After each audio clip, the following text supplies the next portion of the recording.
जय छठी मैया। आप सभी को छठ पूजा की हार्दिक शुभकामनाएं। स्वागत है आप सभी का एक बार फिर से। छठी मैया आप व आपके परिवार पर अपनी कृपा दृष्टि सदा सर्वदा बनाए रखें।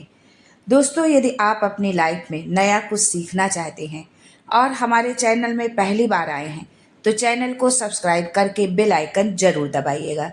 दोस्तों, छठ पूजा यूं तो बिहार और पूर्वांचल का त्यौहार है, पर अब ये त्यौहार वैश्विक होता जा रहा है। इस त्यौहार को भारत ही नहीं, दुनिया भर में रहने वाले लोग भी मना रहे हैं। विदेशों में भी इस त्यौहार की धूम मची रहती है, पर हर किसी की कोशिश रहती है कि छठ पूजा पर हम अपने घर जाएं और अपने परिवार, अपने दोस्तों, अपने रिश्तेदारों के साथ में मिलकर इस त्यौहार को मनाएं। दोस्तों, सबसे पहले जानते हैं कि छठ पूजा की शुरुआत कब से है। दोस्तों, छठ पूजा के पहले दिन को नहाय खाए कहते हैं।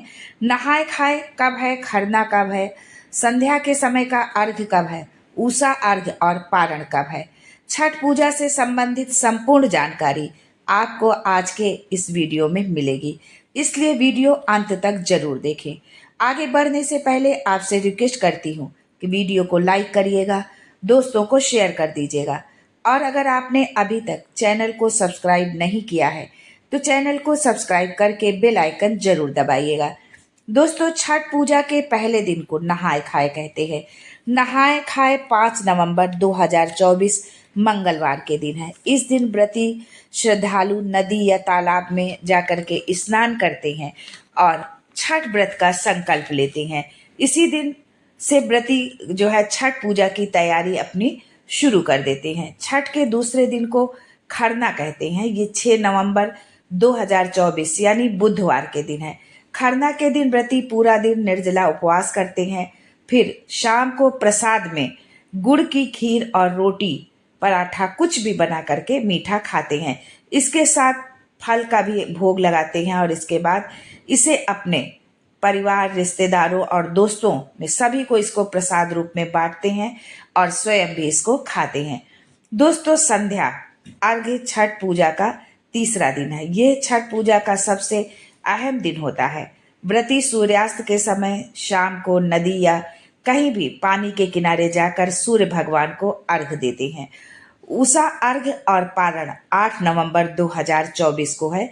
इस दिन उगते हुए सूर्य को अर्घ दिया जाता है, जिसके बाद व्रती अपना व्रत खोलते हैं और फिर पारण करते हैं।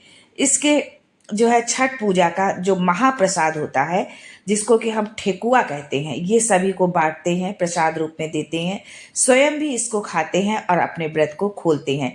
सभी जो है सूर्यदेव का आशीर्वाद लेकर के उनको प्रणाम करते हैं। इस तरह से हम छठ का पर्व जो है मनाते हैं। यह पर्व दोस्तों बहुत ही कठिनतम व्रतों में से एक है। इसकी तरह दूसरा व्रत कोई नहीं कठिन है। दोस्तों, सूर्य देव को अर्घ देते समय छठ में यदि हम ये 2 चीजें डाल देते हैं, 2 काम हम ये कर लेते हैं, तो हमारे जीवन से सभी तरह के कष्ट दूर हो जाते हैं, हमारी संपूर्ण मनोकामनाएं पूरी होती हैं।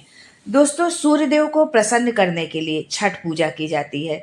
सूर्यदेव को अगर आप उस दिन ये एक चीज डालकर जल चढ़ाते हैं और उसके बाद हनुमान जी के मंदिर जाकर ये एक चीज आप उन्हें भेंट कराते हैं, तो ऐसा कहते हैं कि आपके जीवन के समस्त कष्ट दूर हो जाते हैं, आपकी मनोवांछित इच्छा पूर्ण होती है। सूर्य साक्षात दिखने वाले देवों में से एक देव हैं। सूर्य वो हैं जो अपने समय के पाबंद हैं और अपने इसी समय की पाबंदी के कारण उन्हें हमेशा निष्ठावान चीजों में गिना जाता है। सूर्य जब तक नहीं उगेंगे सवेरा नहीं होगा। उनकी ही रोशनी से जीवन जगमगाएगा, दिनचर्या चालू होगी। सूर्य की रोशनी के साथ बहुत सारी चीजें जुड़ी होती हैं। सूर्य उदय के बाद उस दिन लगने वाली तिथि को हम उस दिन की तिथि मानते हैं और उसी प्रकार से हमारा पूजन पाठ चालू होता है। जैसे ही रात का अंधेरा खत्म होता है और रात की नकारात्मकता अपने आप में बढ़ने लगती है, सूरज की बढ़ती हुई किरणें उस पर हावी होकर उसे वहीं थाम देती हैं, रोक देती हैं।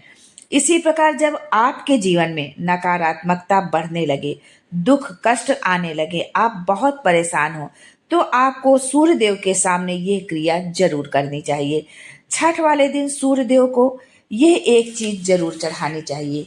ये बताने से पहले कि वो कौन सी चीज़ है जो हमें सूर्यदेव को अर्पित करनी है, जो हमारे समस्त कष्टों को हरने वाली है, दूर करने वाली है, इससे पहले आपसे रिक्वेस्ट करती हूँ कि वीडियो को लाइक करिएगा, दोस्तों को शेयर कर दीजिएगा, और अगर आपने अभी तक चैनल को सब्सक्राइब नहीं किया है तो चैनल को सब्सक्राइब करके बेल आइकन जरूर दबाइएगा।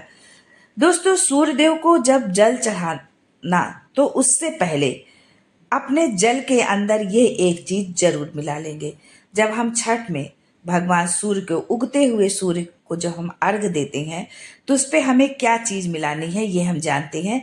सूर्य को अर्घ देते समय आप शहद की कुछ बूंद आप जल में मिलाकर सूर्यदेव को अर्घ आप देंगे। सूर्यदेव से आप प्रार्थना करेंगे कि वो आपकी मनोवांछित इच्छाओं को पूर्ण करे। उसके बाद आप हनुमान जी के मंदिर में जाकर आपको जो है उनके चरणों में ये दो चीज जो है आपको जरूर चढ़ानी है। एक तो बताशा और दूसरा है लौंग। लौंग जो आप चढ़ाएंगे वो साबुत लौंग हो, फूल वाली लौंग हो।